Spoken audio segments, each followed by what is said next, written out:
and welcome back to the Word Now. This is Pastor Mark Goody. A little bit sad actually, because this will be our final session for a season.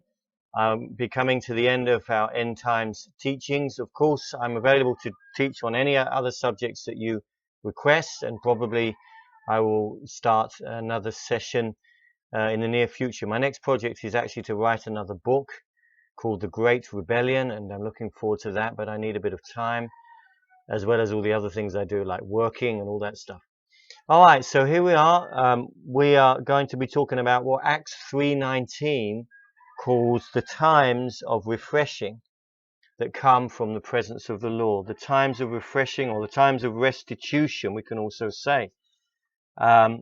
We want to really talk about the eternal ages and this final end of all things, only as far as we know, because surely God has many plans and purposes that he hasn't shared with man. Why does he have to? He has shared with us what he sees fit that we know right now.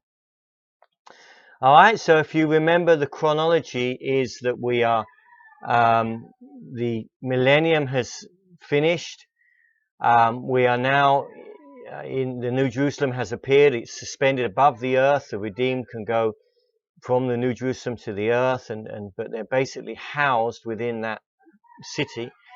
But now we see that God is going to remake the earth. In other words, the earth has been very much destroyed by all the cataclysmic events, the wars of men, but notably by the millennia of man's sin upon the earth. And in one way you could say, well, why doesn't God destroy it all and just start again? But he doesn't. He doesn't do anything in vain. And he created the earth for us to live on forever in the book of Jeremiah.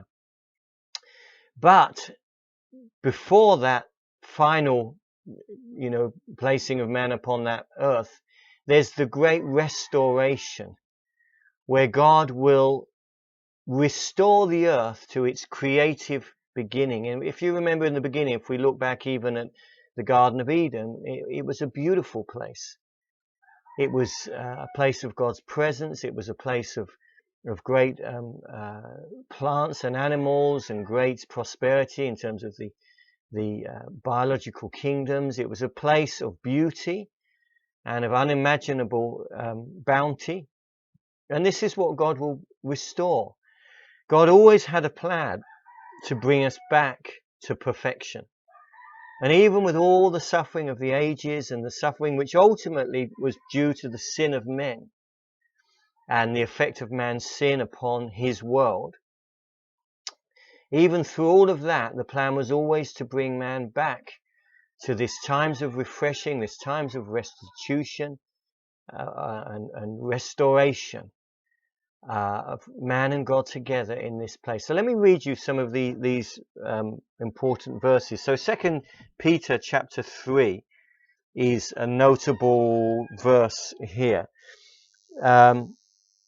Verse 3, so 2 Peter 3:3, it says, knowing this first, that there shall come in the last days scoffers, walking after their own lusts, and saying, where is the promise of his coming? For since the fathers fell asleep, all things continue as they were from the beginning of the creation. Now, I don't think that the world is saying this, because the world doesn't care less about God or his coming and doesn't believe any of it. But maybe this is even within the church, that there'll be voices that now doubt God. Oh, it's been so long, we've always said that the second advent will happen, but we don't believe that anymore. But nonetheless, there will be voices that mock and scoff the fact that Christ will come. And of course, behind that is the devil, because the fact is, when Christ comes, he's coming in victory. He's coming to reign. And of course, the devil doesn't like that, and he doesn't want people to know that, and he wants to deny it. So there'll be scoffers in these last days. Verse 5, for this they willingly are ignorant of that by the word of God the heavens were of old, and the earth standing out of the water and in the water. So it's now talking about the same sort of scenario that was about when Noah built his ark, that they were saying, oh, there won't be any rain, there won't be any judgment. And behold, lo and behold, judgment came, and God had moved Noah to build the ark. and God saved Noah alone, those 8 people, Noah's family. The Ham, Shem, and Japheth, the progenitors of all of humankind, the Negroid nations, the Oriental nations, and the Caucasian nations. In anthropology, these are the beginnings that even are written about in the Bible. So just like they were saying there won't be a flood, so men are saying God will never destroy the earth. And what does it say? Verse 8, it speaks about God's timing. But beloved, be not ignorant of this one thing, that one day is with the Lord as 1,000 years, and 1,000 years as one day. And don't forget, God dwells in eternity. He doesn't have the same perspective on time that we do. And even 1,000 years is just limited for him. And you know, even the Jewish rabbis say that the 7,000th year of man's existence on the earth will be a time, 1,000 years of peace and restitution. That was the millennium. So even they agree on, some aspects of God's chronology. But anyway, God's timetable. The Lord is not slack, this is verse 9, concerning his promise, as some men count slackness, but is long-suffering towards us, not willing that any should perish, but that all should come to repentance. So maybe some of the saints have cried out, Lord, why don't you act upon this evil world? Why don't you act upon the evil people in it and the situations and the suffering? But God is long-suffering, really initiating to men his offer of salvation to the very end. This offer of salvation, as long as he possibly can, in the forbearance and the long suffering of this amazing God, to offer this great escape. He's not willing that any perish. That's the motive of God. It was never God's plan to send people to hell. Mark chapter 9, hell is greatly spoken of there, of this terrible place of darkness and pain. But God's plan was never to send people there, and neither is it God's plan today. It says it's not God's plan. God is not willing that any perish. He wants them to turn to him. It's God's plan that men would be redeemed. But he gives them the choice, doesn't he? But the day of the Lord will come as a thief in the night, in which the heavens shall pass away with a great noise, and the elements shall melt with fervent heat. The earth also and the works that are therein shall be burned up. And then verse 12, nevertheless we, according to his promise, look for a new heavens and a new earth, wherein dwelleth righteousness. Wherein, beloved, seeing that you look for such things, be diligent that you may be found of him in peace, without spot and blameless. So the point is, after the devastations of the Great Tribulation and the activities of men, even the rebellion at the end of the millennium, God will remake the earth for man to dwell in. The renewing of the earth. This is found in 2 Peter chapter 3. Now, this is an interesting thing, because if we think about physically, how will this happen? Well, of course, God can do anything. He's the creator. Maybe he will snap his fingers and he'll remake the earth suddenly within 2 seconds. Okay, that could happen. But it could also be a long extended period of time where God directs his own processes to burn up the earth and let it reform and rejuvenate, regenerate, and be restored with its plant life, its animal life, and all that. Maybe that would be for thousands of years. We don't know. We don't know. But what I'm saying is that this is a possibility. And it's possible for that period of time that the redeemed dwell in this New Jerusalem. It may be for a long period of time. But ultimately, God is remaking the earth to be what we could call the second Eden. To put man back on this earth, that the existence of man and his proximity to God would be as it was always intended to be. That man would be on a perfect earth with no sin, no devil, no fallen nature, and that his fellowship with God would be unbroken. The earth would be presumably as it was intended, if he created it in the beginning with animal life and with plant life and with the turning of the seasons that we read about and the forces of nature, the hydrological cycle and the environmental cycles of the rain and the wind and the seasons of the earth, surely it will all be the same, that God created something beautiful. Why would he make it any different? But the main point is that God will put us back on the earth, and this will be the redeemed of the ages, and we will be dwelling with God in a way that we were always intended to dwell with God. And this is the remaking of the earth, the burning up by fire. Remember, the first judgment was by water. And the Lord said, I think, maybe in Isaiah 46:10, he said, I'll never judge the earth that way again. But he judged the earth by water. If you remember back, even as early as Genesis 6:5, right back in the beginning, Genesis 6, it said that the thoughts of men's hearts were evil altogether. So even in Genesis 6, man had already polluted the earth with his sin and his thoughts. And then we had Nimrod coming along to express the rebellion of the devil. But anyway, God acted. And we read about that flood and the choosing of Noah. It says that Noah found grace, Genesis 6:5, in the eyes of the Lord. He found grace.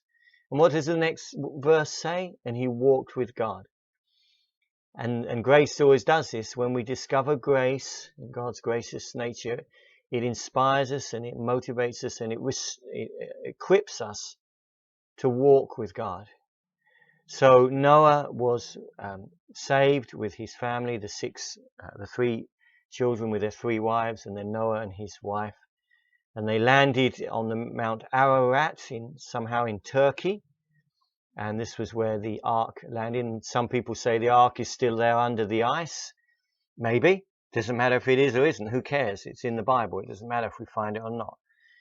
It's like this whole thing about the shroud of Turin, that they have the piece of cloth that wrapped the body of Jesus Christ. Number one, who cares? That was never the emphasis. The emphasis is the person of Christ and what he did. And number two, those that say they have that end up worshipping that beyond even worshipping Christ. So what's the point of that? You wonder why the Ark of the Covenant has never been found. In Jeremiah 3:16, it said it will never be found. Because we all know if they found the Ark of the Covenant, they'd just end up worshipping it. And forget Yahweh and forget Jesus Christ. They would just worship the Ark. So man is very fickle and fallen in his nature. So God judged the earth, and then Noah was sent out, and Ham went towards the south, went to Africa, and that prophecy upon Ham himself had rebelled in his own way. He had disclosed Noah, who got drunk, and God said that, you will always become the slave of others. And this is exactly what we see with these African nations. That's the fulfillment of a prophecy. So Ham went south. Japheth from the Caucasus Mountains in modern Russia, the more European geography. The Caucasian men, which developed to become all the races of Europe. The white skin, the orang-puteh, we call them. And then the Shemites, who became the Jewish peoples. The Shem became the Jews, and then all the Oriental peoples of the East, including the Chinese, and then all of those Eastern people, the Japanese. We have those 3 people. But then we had the course of human history. We had Israel, and then we had the church ages. And then we had the millennium. And then God will judge the earth again. In that sense, there's a cleansing of the earth. It was with water, but now it's by fire. In 2 Peter 3, the redeemed will be kept apart from that activity, which will be for however long it will be, maybe a short period of time in God's miraculous action, or a long period of time. But it seems that we'll be dwelling in the New Jerusalem, and that later we will be back on the earth because God never created it to be destroyed. And one last verse I want to just bring our attention to. I love that verse in Ephesians 2:7. It says that in the ages to come, and who knows what those ages will encompass. God hasn't shown us all of his plan. Who knows what he has ahead for mankind and maybe other created beings. Who knows the plan of God? We only know what he's revealed to us in these 66 books of the Bible. But what does it say? That in the ages to come, he might show the exceeding riches of his grace in his kindness towards us through Jesus Christ. That it seems that for the ages of ages, man will always be conscious of the grace of God, that God has provided for man. God has provided this beautiful planet with all of its provisions that man needs physically and emotionally and spiritually. But more than that, God provided a redemption. And, who knows how much of the fall of man we'll be conscious of. I don't know. Maybe it will all be forgotten by them. I don't know. But nonetheless, God did provide redemption, and we'll always be conscious of the graciousness of God. And just want to remind us that we might ask ourselves the question, well, what was it all about? What was all the redemption of man and the fall of man and all of these phases of the plan of God? What were they about?